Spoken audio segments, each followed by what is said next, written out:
Hello बच्चों। तो बच्चों आज अपन मैथ का एक नया टॉपिक लेके आए हैं आपके सामने और उसे अपन बोलेंगे बच्चों फंक्शंस यानी फलन। क्यों लेके आए बच्चों? क्योंकि 12th क्लास की जो एक्सरसाइज 1 और एक्सरसाइज 2 है बच्चों वो फंक्शन का एक प्रकार ही है। ठीक है, एक्सरसाइज 1 यानी कंपोजिट फंक्शन संयुक्त फलन और एक्सरसाइज 2 इनवर्स सर्कुलर फंक्शन यानी प्रतिलोम वृत्तीय फलन। ठीक है बच्चों, तो ये दोनों ही चैप्टर है, दोनों एक्सरसाइज है, ये दोनों एक्सरसाइज फंक्शन का ही एक भाग है। ठीक है बच्चों, तो अब मैं आपको फंक्शंस को रिकॉल करूंगा। जो आप 11th क्लास में पढ़ चुके हैं वो फंक्शन आप भूल गए होंगे, तो मैं वो फंक्शंस को रिकॉल करूंगा। क्यों करूंगा? क्योंकि मैं जो आपको सीट प्रोवाइड करूंगा वो सीट क्या होती है बच्चों, वो सीट कॉमन होती है, उसमें 11 का फंक्शन भी आता है और उसमें ये दोनों टॉपिक जो एक्सरसाइज है आपकी वो भी आती है। तो इसलिए जो सीट पूरी होगी तो इसलिए मुझे आपको पूरा ही बनाना पड़ेगा। और 11th क्लास के बच्चे जो देख रहे हैं उनके लिए नया स्टार्टिंग हो रहा है, तो आप बेसिक इंट्रोडक्शन देखते चलो। ठीक है बच्चों, तो बच्चों बेसिक इंट्रोडक्शन फंक्शंस की अपन बात कर लेते हैं। तो पहले मैं कंपैरिजन कर लेता हूँ इसको डे टू डे लाइफ से, ठीक है, यानी प्रैक्टिकल लाइफ से। फिर मैं इसको आपको किस में लेके जाऊंगा बच्चों, थ्योरेटिकल। ठीक है, तो अपन गणित में जो भी पढ़ेंगे वो थ्योरेटिकल पढ़ेंगे, प्रैक्टिकली तो कोई चीज है ही नहीं। गणित में तो सब अपन क्या करेंगे, थ्योरेटिकली प्रूफ करेंगे, फिर उसको अपन फिजिक्स में ले जाएंगे तो वो प्रैक्टिकली प्रूफ हो जाएगा। ठीक है बच्चों, लेकिन अभी मैं आपको लेके चलता हूँ किसमें कि प्रैक्टिकली लाइफ में अपन देखते हैं बच्चों आपके पास कई सारी मशीनें होती है, बहुत सारी मशीन होती है। तो जो बहुत सारी मशीनें होते हैं उनका रिप्रेजेंटेशन मैं कैसे करता हूँ, सिंपल ऐसे, कोई मशीन है ऐसे, ठीक है, बॉक्स बना के मशीन लगा दी, तो ये सारी जितनी मशीन है सबको ये रिप्रेजेंट करेगी। अब इन सभी मशीनों में क्या होता है बच्चों, एक तो इनपुट का कॉलम होता है और एक आउटपुट होता है। ठीक है, जब हम इनपुट देंगे तो उसके कोरस्पॉन्डिंग अपन को क्या मिलेगा बच्चों, आउटपुट मिलेगा। ठीक है मेरे प्यारे बच्चों, ठीक है बेटू, कोई दिक्कत है क्या? चलो, ऐसे ही बच्चों फलन जो होता है, फंक्शंस जो होते हैं गणित में वो बहुत सारे होते हैं, तो उन बहुत सारे फंक्शंस को अपन को एक नोटेशन से रिप्रेजेंट करना होता है। ठीक है, तो वो जो नोटेशन मैंने लिया वो लिया एफ, ऐसे स्मॉल एफ। बहुत सारे फंक्शन है तो मैंने एक स्मॉल एफ ले लिया। ठीक है बच्चों, फिर अब इसके क्या होता है, एक इनपुट है, एक आउटपुट, जैसे मशीन में होता है ऐसे फंक्शंस में होता है। तो फंक्शन में जो इनपुट होता है वो इसकी गोदी में बैठता है ऐसे, ठीक है, और जो आउटपुट होता है वो ऐसे आता है बराबर करके यहाँ पे। ठीक है बच्चों, तो यहाँ तो आपके पास इनपुट बैठेगा और यहाँ आपके पास आउटपुट आएगा। सही है बच्चों, ये जो आउटपुट होगा ये आउटपुट क्या कहलाएगा, इस फलन का मान। तो ये क्या कहलाएगा, फलन का मान। फलन का मान किसके संगत, इनपुट के संगत, इनपुट के संगत। ठीक है बच्चों, अब कई प्रकार से हो सकता है बच्चों, ऐसा भी हो सकता है कि इनपुट चेंज कर रहे हो आप, ठीक है, अलग अलग इनपुट दे रहे हो, लेकिन आप ये देख रहे हो कि आउटपुट तो एक ही समान आ रहा है, आउटपुट की जो वैल्यू है वो समान आ रही है। तो ऐसे फलन को अपन बोलते हैं कांस्टेंट फंक्शन। ठीक है, ऐसे फंक्शन को अपन बोलते हैं कांस्टेंट फंक्शन। तो अब कई प्रकार के फंक्शंस अपन बनाएंगे, परिभाषित करेंगे, देखेंगे कैसे कैसे बिहेवियर होगा। अपन इनपुट दे रहे हैं, अलग अलग इनपुट के लिए आउटपुट अलग अलग आ रहा हो, इनपुट अपन कम दे रहे हैं आउटपुट ज्यादा आ रहा है, तो ये सब चीजें बहुत प्रकार के फंक्शन आप देख चुके हो बच्चों। ठीक है, तो पहली चीज तो सामान्य सी बात ये हो गई, फंक्शन की गोदी में इनपुट बैठता है और फंक्शन का जो मान होता है उसे अपन आउटपुट बोलते हैं। समझ आया बच्चों, फलन का मान किसके ऊपर डिपेंडेंट होता है, इनपुट के ऊपर, इनपुट के संगत ना। इनपुट जो आप दोगे उसी के कोरस्पॉन्डिंग क्या मिलेगा आपको, आउटपुट मिलेगा। आगे में अपन बच्चों, ठीक है, तो अब अपन क्या बोलेंगे बच्चों, अब अपन क्या कहेंगे इसमें कि जो इनपुट है ना, कितने सारे इनपुट आपने दिए हैं, ठीक है, कितने सारे आपने इनपुट दिए हैं, तो वो सभी इनपुटों का एक समूह वो बनेगा, एक समुच्चय, और उसका नाम अपन बोलेंगे प्रांत। क्या बोलेंगे अपन, प्रांत। तो बच्चों अपन क्या बोलेंगे यहाँ जनरल सा शब्द क्या बोलेंगे, इनपुट्स का समूह, इनपुट्स का समूह, इनपुट्स का समूह प्रांत कहलाता है। क्या कहलाता है, प्रांत कहलाता है। ठीक है, किसका प्रांत कहलाता है, फलन का, जिसका इनपुट्स है एफ का है तो एफ, जी का है तो जी का, जो तो आप वो तो आपके एग्जामिनर के ऊपर डिपेंड करेगा कि वो उसको किससे प्रदर्शित कर रहा है, एफ से, जी से, एच से। ठीक है बच्चों, तो इनपुट्स का समूह प्रांत कहलाता है और इनपुट्स के कोरस्पॉन्डिंग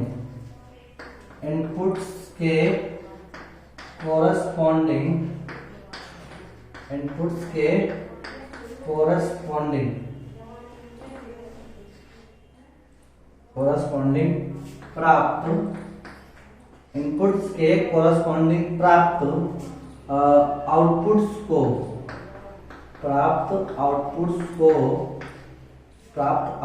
के समूह को क्या बोलते हैं बच्चों? अपन परिसर कहते हैं। क्या कहते हैं अपन? परिसर कहते हैं। समझ बच्चों? तो ये बेसिक सी बातें थी, आप जानते हो, पहले से समझ चुके हो। मैं थोड़ी दूसरी स्टाइल से समझाया बच्चों। ठीक है, तो जितने भी फलन की गोद में जो भी अपन बैठाते हैं, जो भी आप बैठाते हो, उन सभी नंबरों को अब देखो बच्चों, जो बैठाते हैं ना, तो समूह जो होता है यानी एक समुच्चय, और समुच्चय कैसा होता है? परिभाषित। ठीक है, तो परिभाषित बैठाना है अपन। ऐसा नहीं कि ऐसा पता लगे कि वॉशिंग मशीन के अंदर आप गेहूं डाल रहे हो और उम्मीद कर रहे हो कि आटा बन जाए। ठीक है, तो काम चक्की करेगी। ये बात समझ में है बच्चों? तो ऐसा नहीं कि चक्की में आप कपड़े डाल रहे हो और आप चाह रहे हो कि कपड़े धुल जाए, फिर तो वो आटा बन जाएगा उन कपड़ों का। Are you getting my point बच्चों? समझ में आ रहा है ना? तो यानी अपन जो फंक्शंस में जो इनपुट बैठाएंगे, तो वो इनपुट कैसा होना चाहिए? परिभाषित होना चाहिए। ठीक है, ऐसा मत कर देना कि आपने एक ऐसा नंबर बैठा दिया फंक्शन की गोद में कि वो अनंत आंसर दे रहा हो या वो काल्पनिक मान दे रहा हो। ठीक है, तो वो परिभाषित नहीं है, वो अपरिभाषित होगा। समझ में कह रहे बच्चों? चलो, तो इनपुट्स का परिभाषित इनपुट्स का समूह प्रांत कहलाता है। प्रांत को अपन इंग्लिश में बोलते हैं बच्चों क्या? प्रांत को इंग्लिश में अपन बोलते हैं डोमेन। क्या बोलते हैं बच्चों अपन इसको? डोमेन। ठीक है, तो मैं इसको रिप्रेजेंटेशन करूंगा किससे? डी और चरणों में एफ। ठीक है, जो भी एफ है। ठीक है, तो बेसिक से ऐसे, तो ये हो जाएगा इसका प्रांत। और इनपुट्स जो भी आपने परिभाषित इनपुट्स दिए हैं, तो उसके कोरस्पॉन्डिंग आप एक आउटपुट मिलेगा। ठीक है, तो आउटपुट जो होगा उसे अपन बोलेंगे, आउटपुट के समूह को परिसर, और इसे अपन इंग्लिश में बोलते हैं बच्चों क्या? रेंज। क्या बोलते हैं बच्चों अपन इसको इंग्लिश में? रेंज। तो मैं इसको डिनोट करूंगा किससे? आर और स्मॉल एफ से। ठीक है बच्चों, ये मेरा स्टाइल है, तो मैं तो इसको ऐसे रिप्रेजेंट करता हूँ। ठीक है, आर और इसको डी है। आगे बढ़े माय मन बच्चों, समझ में आ गया? चलो बच्चों, अब आपने सीखा होगा फलन का डोमेन निकालना, फलन का रेंज निकालना। 12th क्लास के बच्चों की बात करूं मैं, 12th क्लास के बच्चों, आपको कंपोजिट फंक्शन जब होगा, उसमें आपको चेक करना पड़ेगा कि आपका फलन आच्छादक है, अंतःक्षेपी है, एक एककी है या बहुएककी। तो ये फलनों के प्रकार होते हैं, आच्छादक, अंतःक्षेपी, एक एककी, बहुएककी। ठीक है, अब 11th क्लास के जो बच्चे सुन रहे हैं, तो उन्हें लग रहा होगा कि गुरुजी अब ये क्या बोल रहे हो आप? तो ये फलनों के प्रकार है, अभी आप थोड़ी देर बाद पढ़ोगे, ये चीज मैं लेके आऊंगा। लेकिन 12th क्लास के बच्चे तो इससे फेमिलियर है इन शब्दों से। ठीक है, तो उसमें क्या होता है बच्चों कि आच्छादक, अंतःक्षेपी, एककी, बहुएककी में सारा रोल होता है परिसर का और डोमेन का। डोमेन का इतना नहीं होता, परिसर का 100% रोल होता है, 101%। ठीक है, तो इसका मतलब आपको एक फंक्शन की रेंज आपको आनी चाहिए, रेंज आपको आनी चाहिए। ठीक है बच्चों, रेंज मालूम होनी चाहिए। चलो, तो अब रेंज निकालते हैं अपन। तो सीधा शब्द ये है कि मैं अभी ना प्रांत पे जा रहा हूं, ना मैं अभी आपको टाइप्स ऑफ फलन पढ़ा रहा हूं, फलनों के प्रकार पढ़ा रहा हूं, फलनों के ग्राफ पढ़ा रहा हूं, ट्रांसफॉर्मेशन ऑफ ग्राफ पढ़ा रहा हूं, ऐसा मैं भी आपको कुछ नहीं पढ़ा रहा। ठीक है, तो मैं आपको पहला शब्द में क्या सिखा रहा हूं? आपको परिसर लेना। ठीक है, कैसे अपन परिसर निकालते हैं, बहुत सबसे ज्यादा जो टफ टास्क है। ठीक है, फलन में सबसे ज्यादा जो टफ टास्क है या सबसे ज्यादा जो दिमाग लगाना पड़ता है आपको अपनी ओर से। ठीक है, आपको खुद को बनाना पड़ेगा ऑन द टाइम, क्वेश्चन के समय आपको खुद को अपना दिमाग लगाना पड़ेगा कि इसकी रेंज अपन कैसे निकालेंगे। समझ बच्चों? तो वो सबसे टफ टास्क होता है, तो मैं इस रेंज को निकालने की कोशिश करूंगा। हो सकता है कुछ बच्चे क्लीन बोल्ड हो जाए, लेकिन उनको बोल्ड नहीं होना है बच्चों। रेंज निकालने के अपन कुछ मेथड मैंने बांट दी है। ठीक है, 10 से 11 मेथड मैंने बनाए हैं। 10 से 11 मेथड, आप एक रेंज, आपके पास एक फलन दिया हो और आपसे पूछा हो बताओ इसकी रेंज क्या होगी, इसकी रेंज क्या होगी, ठीक है।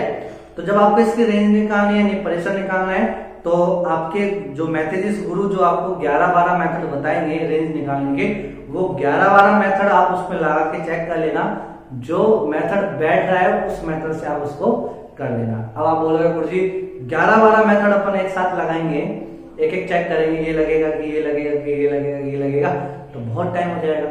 तो हाँ बच्चों, बहुत टाइम होता है, जितना टाइम आपको लगेगा उतना टाइम बाकी बच्चों को भी लगेगा। ऐसा है नहीं कि वहां पे कोई अलग ट्रिक से पढ़ाया जा रहा है, सब यही मिलेगा आपको, ठीक है मेरे प्यारे बच्चों। तो इसलिए अब आपको वो जो 11-12 मेथड है, अब उनकी आप प्रैक्टिस करोगे तो वो आपकी स्पीड को बढ़ाएगा, समझ आए बच्चों। तो आप फंक्शन को देख के तुरंत ही बता दोगे कि इसमें ये वाला मेथड लगेगा, खत्म कहानी, ठीक है। तो सबसे वाला, और आई थिंक मुझे ये लगता है कि आप जो 12th क्लास के बच्चे जो देख रहे हैं, स्पेशली तो ये 12th क्लास के बच्चों के लिए बना हुआ ये वीडियो में ना, तो वो बच्चों को रेंज निकालने में दिक्कत आई होगी। पता नहीं आपने कैसे सीखा, मैंने कैसे आपको पढ़ाया होगा, ये कई बच्चे भूल भी गए होंगे, तो मैं आपको ये रेंज का क्या कर देता हूँ, रिवीजन करवा देता हूँ, ठीक है बच्चों। चलो, तो अब अपना मेन टास्क क्या रहेगा कि रेंज निकालना, ठीक है। तो अब अपन चलते हैं जो अब अपन बात करेंगे रेंज फाइंड आउट करना। तो रेंज फाइंड आउट करने के लिए बच्चों आपको कुछ फंक्शंस ऐसे हैं जिनकी रेंज तो आपको नींदों में भी याद होनी चाहिए, ठीक है बच्चों। कुछ फंक्शन ऐसे जिनकी रेंज आपको नींदों में भी याद होनी चाहिए, और उसी के बेसिस पे फिर अपन आगे तो आप पढ़ेंगे, ठीक है। तो बच्चों कुछ बेसिक फंक्शन है, तो सम बेसिक फंक्शंस, ठीक है, सम बेसिक फंक्शंस। तो कौन से बेसिक फंक्शंस की अपन बात कर लेते हैं। तो बच्चों देखो रेंज जो होती है, अच्छा ये तो आपको मालूम है ना, रेंज जो होती है वो रेंज कहाँ होती है, एक्स पे की वाई पे। तो ये वाली जो लाइन होती है यहाँ पे जो मान होते हैं वो तो कहलाते हैं बच्चों इनपुट, ठीक है, और यहाँ पे जो मान होते हैं बच्चों वो कहलाते हैं आउटपुट। तो अभी मैंने आपको बताया था आउटपुट का जो समूह होता है वही रेंज कहलाता है, ठीक है। कब, जब इनपुट आप दे रहे हो, तो इनपुट के कोरस्पॉन्डिंग फलन एक मान देगा, उसे अपन बोलेंगे आउटपुट। और वो सारे आउटपुट कहाँ मिलेंगे, इस लाइन पे। कहाँ मिलेंगे बच्चों, आपको इस लाइन पे मिलेंगे, ठीक है। अब ये कहां से कहां हो सकता है बच्चों, माइनस अनंत से लेके प्लस अनंत तक हो सकता है, ठीक है। अब यदि मान लो ये पूरे मान पूरे ही है, यहाँ माइनस अनंत के प्लस अनंत तक पूरे ही मिल रहा है आपको, तो इस फंक्शन की जो रेंज होगी वो आर बराबर क्या रहेगा बच्चों, आर हो जाएगा। आर का मतलब क्या है, माइनस इन्फिनिटी से लेके प्लस इन्फिनिटी, ठीक है, समझ आया बच्चों। अब देखो मान लो कोई फंक्शन जैसा है, वो फंक्शंस के मान आउटपुट केवल यहां से और यहां आ रहा है, जीरो नहीं आ रहा, ये यानी माइनस वन से लेके और जीरो तक जीरो नहीं आ रहा। तो अब आप उसकी रेंज को कैसे लिखोगे, अब आप बच्चों इसकी रेंज को लिखोगे तो आर एफ इस टाइप के फंक्शन की रेंज, जो ब्लू वाला है ना, सॉरी येलो वाला, तो येलो से लिख देता हूं मैं, ठीक है। तो अब आप इसकी रेंज जो लिखोगे वो क्या लिखोगे, आर माइनस, ठीक है। आर माइनस को लिखा क्योंकि आपके पास नेगेटिव नंबर आ रहा है, कहां से, माइनस वन से, और जीरो नहीं है तो ये आर माइनस। जीरो आ जाता तो आर माइनस नहीं लिखते, यदि मान लो ये जीरो भी शामिल होता तो अब आप इसको क्या लिखते, आर माइनस नहीं लिखते, आप इसको लिखते आर माइनस यूनियन जीरो, तो ऐसे मिला के लिख दो, ठीक है। या फिर आप सीधा कैसे लिखोगे, माइनस वन से लेके जीरो, जीरो पे क्लोज ब्रैकेट, माइनस वन पे ओपन ब्रैकेट, छोटा वाला पहले लिखते हैं इंटरवल में, ठीक है। तो ये सब आपको मालूम है बच्चों, ऑलरेडी आप जानते हो ये सब चीजें, ठीक है। और मान लो यदि आपके पास आउटपुट जीरो से और प्लस अनंत पे जा रहा हो, तो जीरो से प्लस अनंत पे आउटपुट जा रहा है, तो आप उसको कैसे लिखोगे, आर एफ बराबर आर प्लस, यानी जीरो से ऊपर, जीरो नहीं आ रहा हो, जीरो से ऊपर हो, तो आर प्लस क्या होता है, जीरो से इन्फिनिटी, तो आप इसको कैसे लिखोगे, जीरो से इन्फिनिटी, ठीक है। और यदि जीरो भी शामिल हो रहा हो तो फिर आप क्या लिखोगे उसको, जीरो पे close bracket infinity negative open रहे। ठीक है बच्चों, तो ये बेसिक सी नॉलेज आपको मालूम है, आप जानते हो इससे, मैंने एक बार हल्का सा रिकॉल किया है। ठीक है, तो जो रेंज होती है वो रेंज कहाँ होती है, वाई खड़ी वाली लाइन में, यानी वाई एक्स है तो वाई एक्स बोल दो, जेड एक्स जो भी अक्ष आपको दे रखा है तो वाई एक्स है तो वाई एक्स बोल दो। तो इस लाइन पे जो भी मान होगा वो सब क्या कहलाएंगे, रेंज कहलाएगा। यदि मान लो कोई फंक्शन है जिसकी सारे मान -1 से +1 में पूरे मान मिल रहे हैं तो आप उसको आर लिखोगे। यदि मान लो कोई फंक्शन है जिसका मान आपको -1 से और यहाँ तक मिल रहा है नेगेटिव मिल रहा है तो आप आर माइनस लिखोगे। कोई फंक्शन ऐसा है जिसमें आपको धनात्मक मान मिल रहा है केवल, तो आप आर प्लस लिखोगे। ठीक है, अब जैसे बच्चों कोई फंक्शन ऐसा है जिसमें आपको मान केवल इंटीजर मिल रहा है, केवल ये मिल रहा है, इनके बीच में नहीं मिल रहा कुछ भी मान, केवल ये मान मिल रहा है, ऐसे ऐसे ऐसे। ठीक है, तो इस फंक्शन की जो रेंज लिखोगे आप, तो वो रेंज क्या लिखोगे बच्चों, आप लिखोगे ये सारे मान, देखो इंटीजर नंबर यानी पूर्णांक संख्या, तो ये पूर्णांक नंबर दे रहे हैं बच्चों, तो धनात्मक भी है, ऋणात्मक भी है और जीरो भी है, इसका मतलब ये क्या जाएगा आई, इसका मतलब क्या जाएगा आई। आई क्या होता है, इंटीजर नंबर, इसको अपन लिखेंगे समुच्चय के रूप में, तो 0 +-1 +-2 100 ऐसा मिलेगा। ठीक है बच्चों, तो इसकी रेंज हो जाएगी।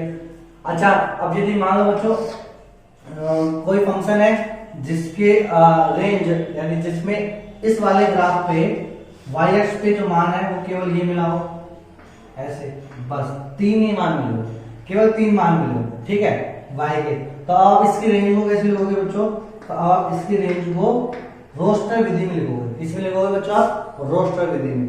रोस्टर विधि में मान लिख दो केवल जितने मान है, तो ये तीनों मान लिख दो, जो भी मान लो +1 है, ये 0 ये -1 है, तो आप छोटे से रोस्टर विधि में तो आप कैसे लिख सकते हो मान, रोस्टर विधि में ये जरूर नहीं कि छोटे से बड़े की ओर जाओ, इंटरवल में यदि आप लिख रहे हो, इंटरवल में अंतराल के रूप में लिख रहे हो तो आप छोटे से बड़े की तरफ जाओगे, और रोस्टर विधि में तो आप कैसे लिख सकते हो, ठीक है, order doesn't matter, order matter नहीं करता है। समझा बच्चों, अब देखो सब बच्चे जान रहे होंगे ये रेंज देख के तो कि ये रेंज किसकी है, सिग्नम फंक्शन की, इसके बच्चों ये सिग्नम फंक्शन की, ठीक है, तो सिग्नम फंक्शन की ये रेंज है, मतलब ये रेंज है, रेडियो रेंज, ठीक है बच्चों। तो अब रेंज को मतलब रेंज समझ में आया है ना, अपन को लिखना कैसे तो वो समझा दिया। और डोमेन क्या होता है, जो एक्स पे होता है, समझा है बच्चों। चलो अब बात करेंगे अपन, तो ये तो गए लिखने का पैटर्न, कैसे अपन लिखते हैं, आप भूल गए होंगे तो आप वापिस से याद कर लो, ठीक है बच्चों। चलो अब बात करते हैं अपन कुछ बेसिक फंक्शन जिनकी रेंज आपको सोते समय भी याद होनी चाहिए, तो वो बात करेंगे, उसको अच्छे से लिख लो, ठीक है बच्चों। और डिग्री पॉलिनोमियल फंक्शन जितने भी होते हैं बच्चों, और डिग्री पॉलिनोमियल फंक्शन जो होते हैं आपके, ठीक है। और ये सब बेसिक फंक्शन जो बात करूंगा बच्चों, मैं ये सब बेसिक फंक्शन में क्या बातें करूंगा कि जिसके लिए डोमेन जो है वो क्या है, सब कुछ आर, समझे बच्चों, ऐसा कोई रेस्ट्रिक्शन नहीं लगा रहा मैं, ठीक है। बेसिक फंक्शन जो मैं बात कर रहा हूँ, बेसिक फंक्शन की जो रेंज में बात कर रहा हूँ, उस रेंज में, क्योंकि रेंज जो होती है बच्चों, रेंज किसके ऊपर डिसाइड होती है, इनपुट्स के ऊपर, ये मैं आपको बता चुका। रेंज आउटपुट होता है और output will be decide related to input, ठीक है। इनपुट आप क्या रख रहे हो उसके कोरस्पॉन्डिंग आपको क्या निकालना है, आउटपुट आता है, समझ में बच्चों। कभी कभी एग्जामिनर क्या करता है, आपको रेस्ट्रिक्शन लगा देता है इसमें, कैसे, वो एग्जामिनर आपको बोल देगा कि फंक्शन में जो x का मान है वो धनात्मक है, ठीक है, यानी r+ है, तो r+ है तो उसकी रेंज भी फिर अलग हो जाएगी, क्योंकि r- वाले मान रखेंगे ही नहीं उस फंक्शन के अंदर, तो आउटपुट आएगा ही नहीं। समझ में बच्चों मैं क्या कर रहा हूं आपसे, तो अभी जो मैं बेसिक फंक्शंस की बात कर रहा हूं, उन सभी बेसिक फंक्शंस की आउटपुट यानी रेंज अपन कौन सी निकाल रहे हैं, जब अपन इनपुट में कोई रेस्ट्रिक्शन नहीं है, इनपुट सब कुछ बताओ। अब रेस्ट्रिक्शन नहीं है तो इसका मतलब ये नहीं कि अपरिभाषित बता दो, काल्पनिक मान बता दो, आयोटा 2 आयोटा ऐसा कुछ बता दो, ऐसा कुछ नहीं बताना, वास्तविक मान यानी डोमेन क्या हो उन सबका आर हो, ठीक है। एक्स का मान इनपुट जो है मैंने सारा मान दे रखा है, वास्तविक का पूरा मान दे रखा है, तब उसके बाद रेंज क्या होगी वो आपको याद होना चाहिए। ठीक है, अब यदि उसने रेस्ट्रिक्शन लगा दिया तब तो आपको देखना पड़ेगा, तो रेस्ट्रिक्शन पे भी आएंगे अपन। तो पहले तो अपन ये चीजें सीखते हैं कि जब अपन सब कुछ बैठा देते हैं तब क्या क्या मान वो देता है। ठीक है, सब कुछ देने के बाद क्या उसकी औकात है वो अपन चेक करते हैं। समझ आया बच्चों? चलो, तो डोमेन सब कुछ यानी आर बैठाने के बाद और डिग्री पॉलिनोमियल फंक्शन, और डिग्री पॉलिनोमियल फंक्शन पता है कैसे दिखता है बच्चों आपको? जैसे मान लो x की पावर 3 ax की power 3 plus bx square plus cx plus d, तो ये और डिग्री पॉलिनोमियल फंक्शन है। ठीक है, फिर x हो गया, ये भी और डिग्री पॉलिनोमियल फंक्शन है बच्चों। ठीक है, फिर उसके बाद x 5 हो गया, ये चलता जाएगा। तो ये सब क्या है बच्चों आपके पास और डिग्री पॉलिनोमियल फंक्शन है। ठीक है, अब इन और डिग्री पॉलिनोमियल फंक्शन में यदि मैं x की वैल्यू में इनपुट, x की वैल्यू क्या होती है बच्चों? इनपुट। अभी मैंने ये तो सिखाया आपको कि फंक्शन की गोद में क्या बैठा है, तो इस फंक्शन की गोद में x का मान बैठा है, तो x के प्रत्येक मान के लिए r है ना, तो x के प्रत्येक मान के लिए रेंज क्या होगी, इनकी परिसर क्या होगा, तो इनकी जो रेंज होगी तो और डिग्री पॉलिनोमियल फंक्शन की जो रेंज होती है वो क्या होती है? r। ठीक है, तो और डिग्री पॉलिनोमियल फंक्शन की रेंज क्या होती है? r। कब? जब उसका डोमेन क्या हो? प्रत्येक, यानी x के प्रत्येक मान के लिए। ठीक है, अब आपको क्वेश्चंस में कभी कभी कैसे दिया होता है बच्चों? कोने में दिया होता है, आपसे ऐसे दे दिया, एक फंक्शन दे दिया f(x) बराबर x³ प्लस के 3। ठीक है, और आपको दे दिया for all x belongs to r। तो अब आप समझ जाओ बच्चों कि इसकी गोदी में x यानी इनपुट है और प्रत्येक x के लिए क्या है? r सब कुछ है। तो प्रत्येक x के लिए सब कुछ है, तो आप समझ जाओ इस f(x) का जो मान होगा यानी रेंज होगा, तो वो रेंज क्या हो जाएगी? सब कुछ हो जाएगी। रेंज भी क्या जाएगी? सब कुछ हो जाएगी। समझ आया बच्चों? लेकिन अब उसने रेस्ट्रिक्शन लगा दिया यहाँ कि प्रत्येक x belongs to r plus, तब रेंज क्या? तब रेंज सब कुछ नहीं होगी, तब तो फिर रेंज आपको चेक करनी है, धनात्मक मान के लिए धनात्मक आएगी। समझ आया बच्चों? तो पहला पॉइंट क्लियर, ठीक है, और डिग्री पॉलिनोमियल फंक्शन। सॉरी बच्चों, फिर दूसरा पॉइंट हम बच्चों लेते हैं कि ट्रिग्नोमेट्री, जैसे तो ट्रिग्नोमेट्रिक फलन में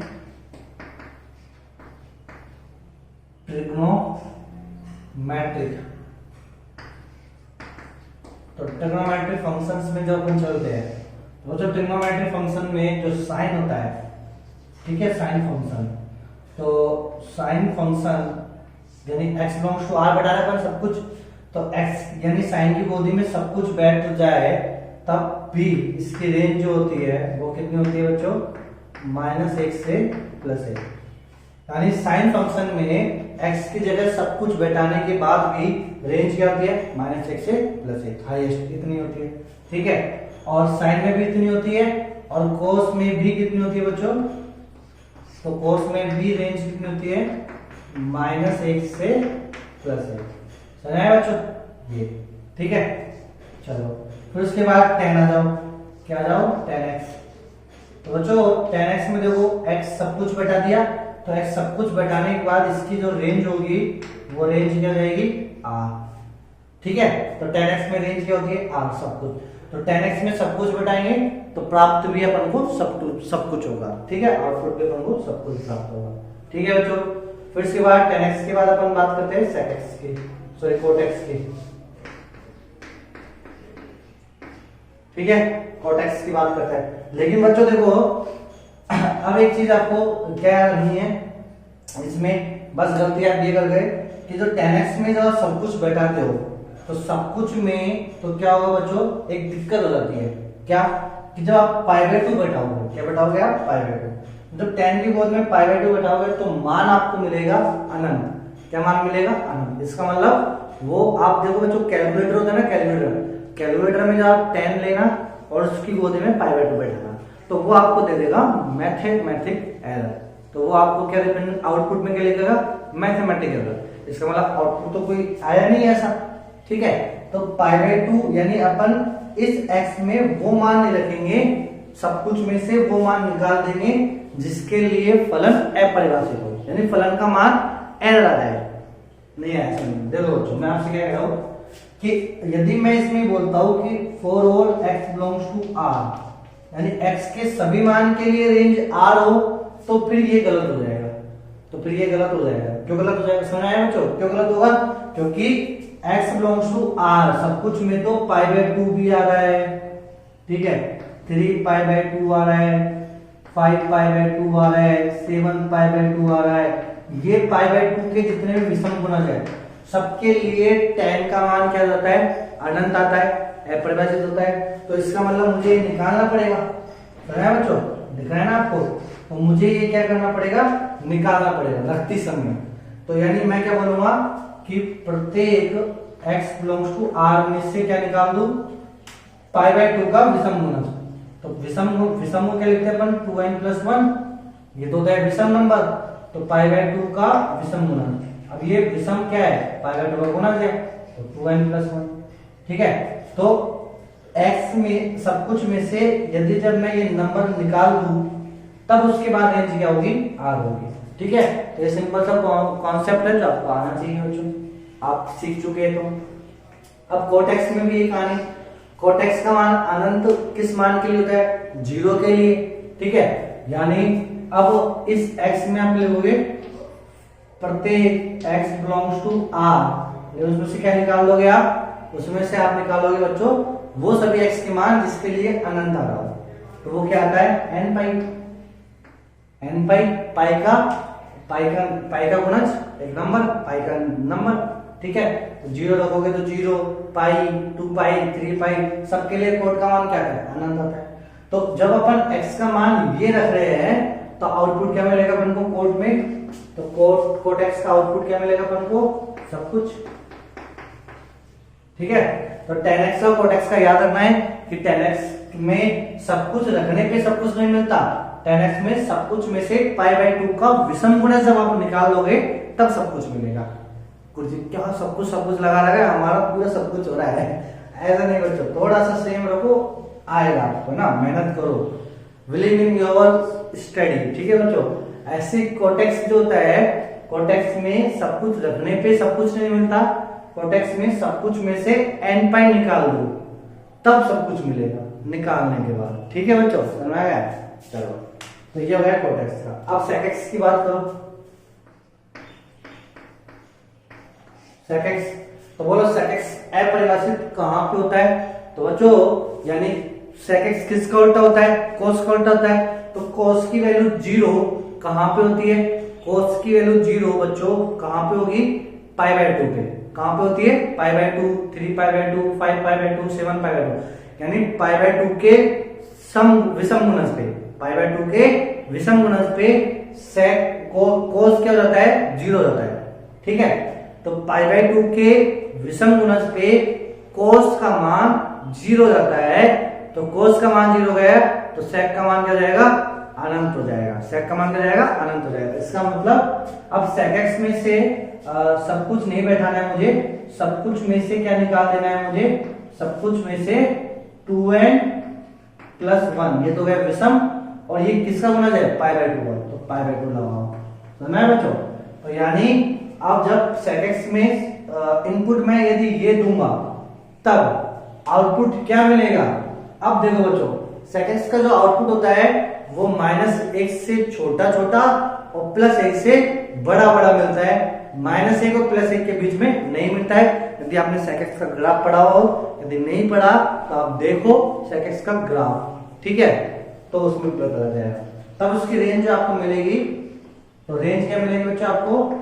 -अनंत से -1, यानी -1 से छोटा छोटा, -1 पे क्लोज ब्रैकेट, यूनियन लगाओगे, फिर 1 से बड़ा मान, तो 1 से बड़ा मान, ऐसे, ठीक है बच्चों। अब इसको आप ऐसे भी लिख सकते हो क्या कि रेंज जो होगी बच्चों, इसको ऐसे भी लिख सकते हो, सब कुछ मिलेगा लेकिन इसमें से क्या निकाल दो? इसमें से निकाल दो -1 और +1 के बीच में जितने भी नंबर है उनको निकाल दो। समझ बच्चों? तो ये हो गया आपके पास इसका सेकेक्स की रेंज हो गई, ठीक है बच्चों, कोई दिक्कत है क्या? इसी प्रकार अब बात करेंगे अपन कोसेक एक्स की, यहां लिख देते हैं। तो कोसेक एक्स, तो बच्चों कोसेक एक्स में देखो क्या, कोसेक एक्स किसका उल्टा होता है, साइन का उल्टा होता है। यानी साइन का मान 0, एक्स साइन का मान 0 एक्स के जिस मान के लिए होगा उस मान के लिए कोसेक का मान क्या जाएगा, अनंत हो जाएगा। समझ रहे हैं बच्चों? तो यानी अब साइन में एक्स का मान 0 किस पे होता है, तो 0 पे, ठीक है, और 180 डिग्री पे। तो 0 पे 180 पे अब रेड में लगूंगा तो 0 पाई, 1 पाई, 2 पाई, 3 पाई, 4 पाई, 5 पाई, 6 पाई यानी n पाई, ठीक है। तो साइन की गोदी में n पाई बैठाएंगे तो 0 मान आएगा। तो अब यदि कोसेक की गोदी में n पाई बैठा दूंगा तो अनंत मान आएगा। तो इसका मतलब इनपुट जो होता है प्रत्येक x बिलोंग्स टू r में से क्या निकाल दो, n पाई निकाल दो। क्या निकाल दो, n पाई। तो कोसेक की गोदी में सब कुछ नहीं बैठाना, कोसेक की गोदी में जब मैं ये बैठाऊंगा तो अब इसकी रेंज जो होगी, इसकी जो रेंज होगी वो रेंज क्या होगी बच्चों, इसकी जो रेंज होगी वो रेंज होगी माइनस इंफिनिटी से लेके माइनस एक यूनियन एक से लेके इंफिनिटी, ये वाली, ठीक है। तो इसमें भी मान माइनस एक से प्लस एक के बीच में नहीं आता। मिला के लिखोगे तो क्या लिखोगे, r में से क्या निकाल दो, माइनस एक और प्लस एक, ओपन ब्रैकेट लगाना माइनस एक और प्लस एक पे, ठीक है, क्योंकि माइनस एक शामिल होता है, माइनस एक को मत निकाल देना, माइनस एक का मान आता है, ठीक है बच्चों। तो ये आपकी ट्रिग्नोमेट्रिक की बात हो गई, समझ आए बच्चों। तो अब ट्रिग्नोमेट्रिक में मैं आपको एक वो बना देता हूँ, टेबल बना देता हूँ ट्रिग्नोमेट्रिक की, तो वो टेबल आपको याद होनी चाहिए, ठीक है, किस क्या क्या रखेंगे तो क्या क्या मिलेगा। तो ट्रिग्नोमेट्रिक की टेबल देख लो। तो बेसिक फंक्शंस में अभी तो 2 ही बात हुई है, तो बहुत सारी बात करेंगे बच्चों अपन बेसिक फंक्शंस के अंदर, क्योंकि मैंने आपको पहले बोल दिया सबसे टफ टास्क जो होता है वो होता है रेंज निकालना, ठीक है, सबसे टफ टास्क। तो रेंज में अब जब ट्रिग्नोमेट्रिक की टेबल बना लेते हैं, ये दूसरे पॉइंट में। तो बच्चों मैं लूंगा क्या बैठा सकते हैं अपन, यानी डोमेन, ठीक है, और क्या बैठाने के बाद क्या मिलता है उसे अपन बोलेंगे रेंज, ठीक है बच्चों, ये सब मैं बता चुका। और यहाँ आएगा अपने पास फंक्शंस ट्रिग्नोमेट्रिक का, ठीक है। तो फंक्शंस है, अब फंक्शन मैंने लिया बच्चों साइन, क्या लिया बच्चों मैंने, फंक्शन साइन, ठीक है। अब साइन की गोदी में डोमेन बैठाऊंगा, जब यहाँ पे ऐसी होगी ना गोद सोनी, इस सोनी गोद में, इस सोनी गोद में जब df बैठेगा, df क्या यानी सब कुछ, सब कुछ बैठेगा, ठीक है, सब कुछ बैठा। तो रेंज क्या होगी इसकी, -1 से +1 के बीच में। इसी प्रकार बच्चों cos, ये cos की गोद, इस cos की गोद में जब क्या बैठेगा, सब कुछ बैठेगा, तो इसका मान भी कितना आएगा, -1 से +1 के बीच में। समझे बच्चों? तो कभी कभी आपसे ऐसे पूछ लिया जाता है क्या, कि एक फंक्शन है f ऑफ x बराबर साइन e की पावर x की रेंज बताओ, कि क्या बताओ, रेंज बताओ, ऐसे आपको क्वेश्चन देते हैं, ठीक है बच्चों, सिंपल सा। तो जब आपको इसकी रेंज बताना है, और क्या रेंज है आपको, 4x बिलोंग्स टू r, ये भी दे दिया आपको, 4x बिलोंग्स टू r, ठीक है। तो बच्चों अब इसमें आपको क्या चेक करना है कि देखो साइन की गोदी में क्या बैठा है, e की पावर x, साइन की गोदी में क्या बैठा है, e की पावर x। अब e की पावर x जो होता है बच्चों, e की पावर x का मान x के प्रत्येक के लिए, तो अभी मैंने आपको e की पावर x तो नहीं सिखाया, चलो मैं x क्यूब दे देता हूँ, x क्यूब सिखा दिया मैंने, हाँ ये सिखा दिया, ठीक है। अब इसके लिए बताओ, तो बच्चों देखो x क्यूब क्या है, ये है ऑड डिग्री पॉलिनोमियल फंक्शन। तो ऑड डिग्री पॉलिनोमियल फंक्शन में यदि मैं सब कुछ घटाऊंगा तो उसके मान भी क्या आएगा, सब कुछ, क्या मान आएगा बच्चों, सब कुछ। यानी अब मैं बोलूंगा कि for all x belongs to r के लिए x क्यूब का मान सब कुछ मिलता है, यानी x क्यूब का मान r में मिलेगा, सब कुछ मिलेगा। और साइन की गोदी में जब मैं सब कुछ बैठा दूं, साइन की गोदी में क्या बैठा है, x क्यूब का मान, तो x क्यूब का मान क्या है, सब कुछ। तो जब साइन की गोदी में सब कुछ बैठा रहूं, साइन की गोदी में सब कुछ बैठा रहूं, तो रेंज क्या मिलेगी, -1 से +1। समझ आया बच्चों? तो दिक्कत है क्या? तो इस प्रकार क्वेश्चंस बनाओ, अनंत प्रकार के क्वेश्चंस बन सकते हैं, डिफरेंट वैल्यू, e की power x ln x, e की पावर x ln x, तो ये बहुत सारे क्वेश्चंस आप कर सकते हो, ठीक है। और बच्चों ये जो है इसे अपन बोलते हैं कंपोजिट फंक्शन। एक फंक्शन की गोदी में दूसरा फंक्शन बैठना, उसे अपन बोलेंगे कंपोजिट फंक्शन, संयुक्त फलन। और यही आपकी एक्सरसाइज 1 होगी, संयुक्त फलन। ठीक है, तो अब आप देखो बोर्ड के पॉइंट ऑफ व्यू से तो बहुत सिंपल सी एक्सरसाइज है, लेकिन फाउंडेशन के पॉइंट ऑफ व्यू से बहुत टफ एक्सरसाइज है। इसलिए मेरा काम फाउंडेशन का है, मैं आपको पूरी ही डिटेल बताने की कोशिश करूंगा। चलो बच्चों, फिर उसके बाद 10 की गोदी में सब कुछ नहीं बैठाना। 10 की गोदी में क्या बैठाना है बच्चों अपन को? r, और क्या निकाल देना है? π/2 का विषम गुणज। ठीक है, तो π/2 के विषम गुणज के लिए क्या होता है? अनंत मान आता है। तो ये निकाल दिया, तो ये मान निकाल दिया, तो मान क्या जाएगा? सब कुछ r हो जाएगा। ठीक है, रेंज। इसी प्रकार बच्चों कोट, तो कोट में क्या होगा? सब कुछ में से क्या निकाल दो? n π निकाल दो, तो मान में मिलेगा सब कुछ। ठीक है बच्चों, फिर उसके बाद अपन बात करेंगे किसकी? कोट के बाद सेक की। सेक की गोदी में बच्चों क्या करना है? r में से क्या निकाल दो? जो कोस किसके लिए 0 होता है? π/2, 3π/2, 5π/2, 7π/2, इसके लिए, यानी π/2 का विषम गुणन निकालो। ठीक है, जब सेक में सब कुछ में से π/2 का विषम गुणन निकाल दिया, यानी बैठा नहीं रहा, तब मान क्या मिलता है इसका? सब कुछ मिलता है, लेकिन उसमें से -1 और +1 के बीच के नंबर नहीं मिलते हैं। इसी प्रकार बच्चों एक लास्ट रहेगा आपके पास कोसेक। तो बच्चों कोसेक की गोदी में बोलो क्या होगा? सब कुछ, लेकिन उसमें से निकाल दो n π। ठीक है, n π के लिए अनंत हो जाता है ना, तो बैठाना ही नहीं है।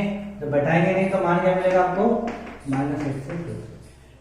तो ये आपकी टेबल हो गई, ट्रिग्नोमेट्रिक की डोमेन भी हो गए, रेंज भी हो गए। ठीक है बच्चों, कोई दिक्कत है क्या? चलो, तो इस टेबल को नोट डाउन करो, फिर उसके बाद हम बात करेंगे तीसरा पॉइंट बेसिक में। ठीक है बच्चों, चलो अब अपन बात कर लेते हैं बच्चों किसकी? तीसरा पॉइंट जो अपन बात करेंगे बच्चों, वो करेंगे inverse trigonometric function. Inverse trigonometric function. बच्चों इनवर्स ट्रिग्नोमेट्रिक फंक्शन आपकी एक्सरसाइज 2 है।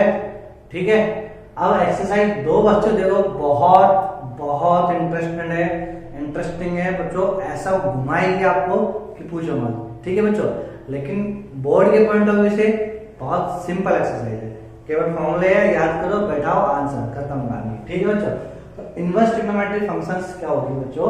यानी ट्रिग्नोमेट्रिक फंक्शन का उल्टा। इनवर्स क्या है? ट्रिग्नोमेट्रिक फंक्शन का उल्टा। यानी अब इसमें उल्टा क्या हो जाएगी कि जब साइन की गोदी में पहले तो अपन डोमेन बैठा रहे थे, अब ये जो अब क्या बैठाएंगे? रेंज बैठाएंगे। ठीक है, उल्टा हो जाएगा, डोमेन रेंज बन जाएगी, रेंज डोमेन बन जाएगा। इनवर्स ट्रिग्नोमेट्रिक फंक्शन में ये होता है, लेकिन अब उसमें भी दिक्कत आएगी। क्या? अभी बता देता हूं मैं आपको। तो अभी तो आप ये टेबल याद कर लेना बच्चों। देखो इनवर्स ट्रिग्नोमेट्रिक फंक्शन का, इनवर्स ट्रिग्नोमेट्रिक फंक्शन जो होता है बच्चों, उसका नोटेशन होगा f इनवर्स, ऐसे। ठीक है, ये f इनवर्स का होता है, इनवर्स फंक्शन का नोटेशन होता है। ठीक है, अब ट्रिग्नोमेट्रिक है तो t इनवर्स लगा लो, जो भी आपको लगाना है। फिर यहां आएगा क्या? डोमेन, और यहाँ क्या आएगा? रेंज। समझ आया बच्चों? चलो अब यहां पर बैठाएंगे। देखो बच्चों इसकी बहुत लंबी कहानी है, तो मैं ज्यादा नहीं बताऊंगा, आपको केवल याद रखना है। पहले मैं बताऊंगा साइन इनवर्स। साइन इनवर्स की गोदी में, तो साइन इनवर्स की गोदी में कुछ बैठाना है, तो क्या बैठाना है? डोमेन। अब डोमेन क्या होगा इसका? जो पहले साइन की रेंज थी, तो साइन की रेंज क्या थी? -1 से 2 से, तो ये बैठाना है। ठीक है, मान क्या मिलेगा? अभी देखते हैं, बाद में बताऊंगा। फिर उसके बाद क्या है? Cos inverse. तो कोस इनवर्स की रेंज, कोस इनवर्स का डोमेन क्या होगा? जो कोस की रेंज थी, तो कोस की रेंज क्या है? -1 से +1, ये बैठे। समझ आया बच्चों? चलो फिर उसके बाद tan इनवर्स। बच्चों बोलो tan इनवर्स की गोद में क्या बैठेगा? जो tan की रेंज थी, रेंज क्या थी? r, तो r ये बैठेगा। ठीक है, फिर उसके बाद कोट इनवर्स, तो ये कोट इनवर्स। तो बोलो बच्चों कोट इनवर्स की गोद में कौन बैठेगा? जो कोट की रेंज, तो रेंज क्या थी? r। ठीक है, कोई दिक्कत ही नहीं है, चल रहा है अपना। तो उसके बाद सेकंड वर्स, तो सेकंड वर्स की गोद में क्या बैठेगा, जो रेंज की सेक की रेंज थी, तो रेंज क्या थी आर, लेकिन इसमें से -1 में 1 निकाल लो, ठीक है। ऐसे ही और सेकंड वर्स, तो ये भी क्या जाएगा आर -1 से 1 निकाल दो। लेकिन रेंज क्या होगी, अब रेंज की बात करते हैं, ठीक है बच्चों। रेंज ये नहीं कि जो डोमेन होगा वही बैठा दो, ऐसा नहीं होगा, ऐसा मत बोलना कि अच्छा रेंज, अब साइन के जो डोमेन था वही इसका आंसर होगा, यदि वही इसका आंसर हो जाएगा तो फिर ये फलन नहीं कहलाएगा, तो फिर ये फलन नहीं कहलाएगा। तो फलन कब कहलाएगा, कब नहीं कहलाएगा, तो ये आप यदि फैमिलियर हो तो अच्छी बात है, नहीं हो तो अभी भूल जाओ इस चीज को, ठीक है, अभी इस चीज को भूल जाओ, कैसे कोई चीज आपके दिमाग में आई नहीं, ठीक है, जो परेशान आपको करे। चलो अब इसमें देखते हैं बच्चों साइन इनवर्स। बच्चों मैं जैसे साइन इनवर्स का ही बनाता हूं, ठीक है। अब मान जो है साइन इनवर्स की गोदी में क्या बैठा है, -1 और +1, यानी साइन की गोदी में ऋणात्मक नंबर बैठा है और धनात्मक नंबर बैठा है, ठीक है बच्चों। तो साइन की गोदी में ऋणात्मक नंबर बैठा है और धनात्मक नंबर बैठा है। और एक चीज समझ आ गई कि जो साइन इनवर्स x की जो रेंज है, ये साइन इनवर्स x का मान होता है, साइन इनवर्स x क्या होता है, मान होता है ना, ये मान होता है, ठीक है। तो अब ये जो मान मिलेगा ये कोण मिलेगा, क्या मिलेगा, कोण, एंगल मिलेगा, एंगल, ठीक है। यानी इनवर्स ट्रिग्नोमेट्रिक फंक्शन की जो वैल्यू होती है वो एक एंगल होती है, वो एक क्या होती है, एंगल होती है। वापस सुन लो, इनवर्स ट्रिग्नोमेट्रिक फंक्शन की जो वैल्यू होती है, जो मान होता है, वो मान एक कोण होता है, क्या होता है, कोण होता है, ठीक है। कौन सा कोण होगा, जो साइन की गोद में रखने पे मान दे रहा था, नहीं समझ में आया बच्चों। देखो पहले साइन की गोदी में अपन क्या बैठ रहे थे, सब कुछ का मतलब कोण बैठता है साइन की गोद में, तो साइन की गोदी में पहले अपन एक कोण बैठा रहे थे, एक एंगल बैठा रहे थे, उसके कोरस्पॉन्डिंग ये सारा मान। अब साइन इनवर्स की गोदी में अब क्या बैठा रहे अपन, ये मान बैठा रहे, अब इसके कोरस्पॉन्डिंग क्या मिलेगा, कोण मिलेगा। अब कोण में सब कुछ नहीं लेना, कोण में क्या लेना है अपन को, वो कोण में लेना है अपन को -π/2 से +π/2। अब गुरु जी ये कैसे लिया आपने, ठीक है, तो इसको या तो आप याद रख लो, ठीक है, याद नहीं रखोगे तो थोड़ा सा पैसेंस बना के रखो, ठीक है बच्चों, कोई दिक्कत नहीं। तो साइन इनवर्स की रेंज क्या होगी, -π/2 से π/2, या फिर मैं आपसे ये बोलूं कि इसको आप अभी रट लो, इसको अभी आप क्या कर लो, रट लो, ठीक है बच्चों। चलो फिर कोस इनवर्स की रेंज क्या होगी, तो कोस इनवर्स एक कोण होता है और इसकी वैल्यू होगी 0 से π, 0 से π। अब ये कैसे लिया, हाँ वही डायलॉग रट लो। फिर tan इनवर्स की रेंज, मतलब tan इनवर्स का सब कुछ बैठाया, सब कुछ बैठाने पे एंगल क्या आएगा, तो इसका जो एंगल आएगा वो आएगा -π/2 से π/2, लेकिन -π/2 पे तो अनंत आ जाता है, तो इसलिए -π/2 पे ओपन ब्रैकेट, π/2 पे भी ओपन ब्रैकेट। कोट इनवर्स में क्या हुआ, 0 और पाई पे ओपन ब्रैकेट, ठीक है। सेक इनवर्स में क्या होगा, तो सेक इनवर्स में क्या होता है बच्चों, तो सेक इनवर्स में जो कोण आएगा वो आएगा 0 से पाई, लेकिन इसमें से क्या निकाल देना आपको, π/2 निकाल देना है। क्यों निकाल देना है π/2, क्योंकि π/2 कब आएगा, जब आपका मान क्या हो, अनंत हो, यानी सेक इनवर्स की गोदी में जब आप मान अनंत रखोगे तब π/2 आएगा, अनंत आप रख नहीं सकते तो π/2 आएगा नहीं, ठीक है। अब cos इनवर्स में क्या रहेगा, -π/2 से π/2, लेकिन इसमें से क्या निकाल देना, 0 एंगल निकाल देना, ठीक है, क्योंकि cos इनवर्स की वैल्यू कहां पे होगी, 0 पे।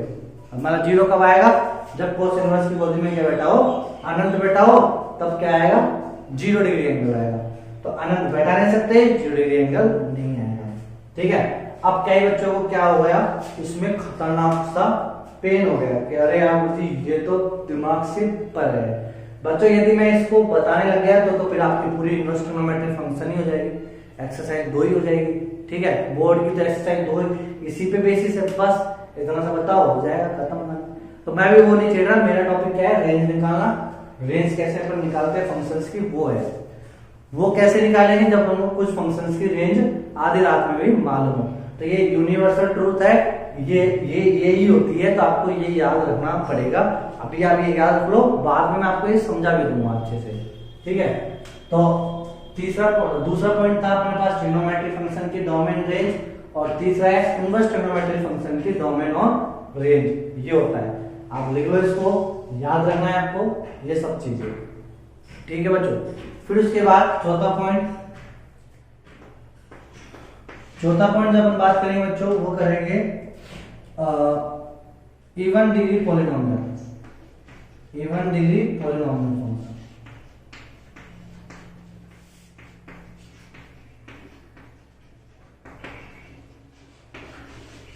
तो इवन डिग्री पॉलिनोमियल फंक्शन जो होता है बच्चों, वो किस टाइप के लूपिंग होता है, जैसे a x पे घात 4 प्लस b x पे घात 3 प्लस 1, ठीक है बच्चों। यानी उसकी जो हाईएस्ट पावर है वो क्या हो, इवन, ठीक है, सम हो। तो बच्चों, और ये सब क्या हो, for all x belongs to r, ठीक है। तो प्रत्येक सब कुछ मान रखने पे मान क्या मिलता है, तो इवन डिग्री पॉलिनोमियल फंक्शन की जो रेंज होती है बच्चों, वो क्या होती है, 0 से 0 आता है, 0 शामिल होता है, 0 से तो ये होती है इसकी रेंज, ठीक है बच्चों, ये याद रखना है आपको। तो इवन डिग्री पॉलिनोमियल फंक्शन में जब आप सब कुछ बैठाओगे तो इसकी रेंज हमेशा धनात्मक ही मिलेगी, 0 से अनंत ही मिलेगा, ठीक है बच्चों। तो ये आपको याद रखना है, चौथा function even degree polynomial function, कैसा ही हो, एक्स स्क्वायर वगैरह जो भी हो सब। चलो फिर उसके बाद फिफ्थ पॉइंट, इसको नोट डाउन करो, महत्तम पूर्णांक फलन, ठीक है बच्चों, महत्तम पूर्णांक फलन, इसे हम बोलते हैं बच्चों ग्रेटेस्ट इंटीजर फंक्शन, GIF से अपन इसको डिनोट करते हैं, ठीक है। महत्तम पूर्णांक फलन यानी ग्रेटेस्ट इंटीजर फंक्शन। तो बच्चों ग्रेटेस्ट इंटीजर फंक्शन जो होगा, अपन इसको ऐसे दिखाते हैं, बड़े ब्रैकेट और x ये लगाते हैं बच्चों, ठीक है। अब प्रत्येक for all x belongs to r, तो प्रत्येक r के लिए, सब कुछ r के लिए जो ग्रेटेस्ट इंटीजर फंक्शन होता है, इसकी जो रेंज होती है वो रेंज क्या होती है बच्चों, कोई बताएगा? ग्रेटेस्ट इंटीजर फंक्शन की रेंज क्या होगी? तो रेंज होगी बच्चों i, सिंपल, मैंने आपको ये चीज बता दिया, ठीक है। देखो अपन ऐसे खड़ी लाइन और ये लाइन बैठाएंगे, तो बच्चों ग्रेटेस्ट इंटीजर फंक्शन जैसे सब कुछ बैठा रहा हूं मैं इसमें, तो सब कुछ बैठा लूं, तो 0 से लेके a के बीच में सब कुछ चल रहा है। जब 0 में बैठाऊंगा बच्चों, इसमें x की जगह 0 रखूंगा तो मान 0 मिलेगा मुझे, ठीक है। अब जैसे बच्चों देखो ये मान y का मान 0 मिला, 0 पे 0, अब 0.2 रखूंगा तो भी 0, 0.9, 0, 0.8, 0.999 बैठाऊंगा तब भी 0, तो मान हमेशा ये 0 देगा। लेकिन जैसे मैंने 1 बैठाया, जैसे मैंने क्या बताया 1, तो 1 के कोरस्पॉन्डिंग मान कितना मिल जाएगा 1, ऐसे, तो ये बीच का स्थान खाली रहेगा, क्योंकि इसका नाम ही क्या है, महत्तम पूर्णांक फलन, यानी ये कैसा मान देता है, ग्रेटेस्ट इंटीजर। तो 0, 1, 2, 3, फिर ऐसे -1, -2, -3। तो जब आप इस वाली लाइन में आउटपुट ऐसा दे जाता है तो इसको अपन कैसे लिखेंगे, i से, इसे लिखेंगे बच्चों i से, ठीक है। तो ये हो गया महत्तम पूर्णांक फलन। महत्तम पूर्णांक फलन क्या होता है, इसका ग्राफ क्या होता है, ट्रांसफॉर्मेशन क्या होगा, वो फिर अलग ही चल जाएगा, ठीक है, वो अलग ही फंक्शन चला जाएगा, ग्राफ थोड़ी में अपन उसको डिनोट करेंगे। छठा है भिन्नात्मक फलन।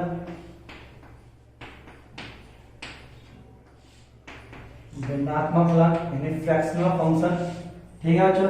तो फ्रैक्शनल फंक्शन को अपन रिप्रेजेंट किससे करते हैं, कर्ली ब्रेसेस x ये लगाते हैं, ये फंक्शन है, ठीक है। तो अब बच्चों इसमें भी अपन क्या करेंगे, प्रत्येक x बिलोंग्स टू r, ठीक है, x का मान, तो इसके लिए रेंज होगी बच्चों, तो रेंज क्या हो जाएगी 0 से 1 पे ओपन, 1 नहीं मिलेगा कभी भी, ठीक है। तो ये हो जाएगा आपके पास 0 से 1, समझा बच्चों। तो भिन्नात्मक फलन में जो रेंज होती है वो क्या होगी 0 से 1 पे, ठीक है, 0 पे 0, फिर 0 से 0.1 पे जाएगा 0.1, और 1 पे जाते ही कितना हो जाएगा, मान 0 हो जाएगा। तो ये हो गया आपके पास भिन्नात्मक फलन, ठीक है। 6 पॉइंट। 7वां पॉइंट जो कर लेंगे बच्चों, आपके पास दो टाइप के फंक्शन होंगे, एक तो होगा 1/x पे पावर 2m यानी सम, और एक होगा 1/x पे पावर 2m+1। ठीक है बच्चों, तो 1/x पे पावर 2m, जब इसमें मैं सब कुछ बैठाऊंगा x बिलोंग्स टू r बैठाऊंगा, तो इसकी जो रेंज होगी, इस वाले फंक्शन की जो रेंज होगी, वो रेंज क्या होगी बच्चों? अब ये कैसा है? 2m, ठीक है, 2 है ना, तो सम है, तो सम में जो रेंज होती है बच्चों कहां से कहां होती है? बोलो, 0 ओपन होगा और अनंत, तो 0 से अनंत ऐसे हो जाएगा। ठीक है, यानी मैं यदि ग्राफ बना के बता दूं आपको एक, तो 1/x² का जो ग्राफ बनता है बच्चों, 1/x² का जो ग्राफ बनेगा वो ऐसे बनेगा ये। ठीक है, तो सब कुछ बता दिया मैंने। 1/x² का ग्राफ ये बनता है, 1/x का जो ग्राफ बनेगा वो क्या बनेगा बच्चों आपके पास ऐसे। तो ये ग्राफ आपको आना चाहिए, आपको मालूम होना चाहिए ग्राफ।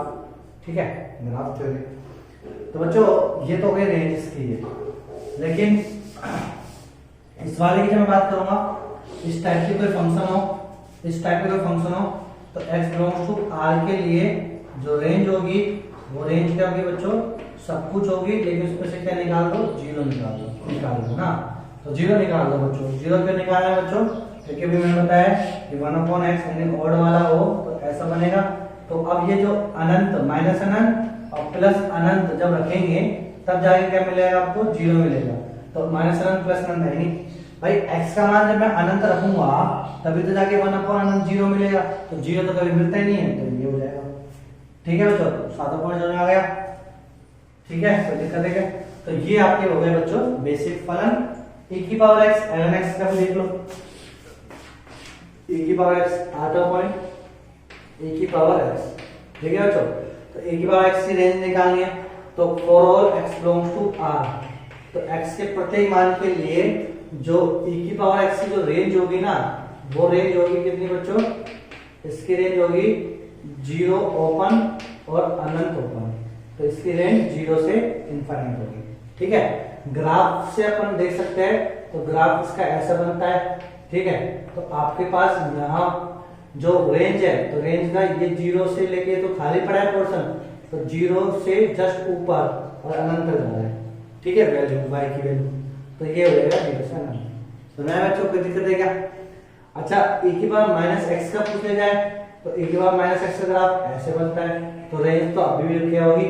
वही होगी, 0 से अनंत। समझा बच्चों? तो रेंज तो इसकी भी वही होगी, 0 से अनंत। 9वां पॉइंट आपसे बच्चों ln x का पूछा जाए, तो log x का ग्राफ क्या बनेगा? ठीक है, log x की रेंज क्या होगी? तो log x की जो रेंज होती है बच्चों वो ये होती है। अब इसमें जो x होगा वो सब कुछ नहीं होगा, x बिलोंग्स टू क्या होगा बच्चों? r plus. देखो log x में जो इनपुट अपन दे रहे हैं, x यानी इनपुट का इनपुट, ये तो अपन दे रहे हैं बच्चों, इनपुट तो अपन ये दे रहे हैं, ये वाला इनपुट r प्लस। तो इनपुट r प्लस दे रहे हैं, तो आउटपुट क्या मिल रहा है अपन को? रेंज क्या मिल रही है अपन को? सब कुछ यानी यहाँ से लेके और यहाँ तक। समझ आया बच्चों? तो ये जो 9 पॉइंट है आपके पास, तो पहला पॉइंट था बेसिक फंक्शंस की रेंज आपको मालूम होनी चाहिए, डोमेन आपको मालूम होना चाहिए, तो ये मैंने आपको बताया बेसिक्स था। ठीक है, अब अपन कल से एक मेथड अपन पढ़ते चलेंगे रेंज निकालने के, एक से एक फंक्शंस लेंगे, फिर उसको ये जो 9 पॉइंट है इनकी भी सहायता से अपन कैसे अपन रेंज निकालेंगे। ठीक है बच्चों, आज के लिए have a good day, bye bye बच्चों।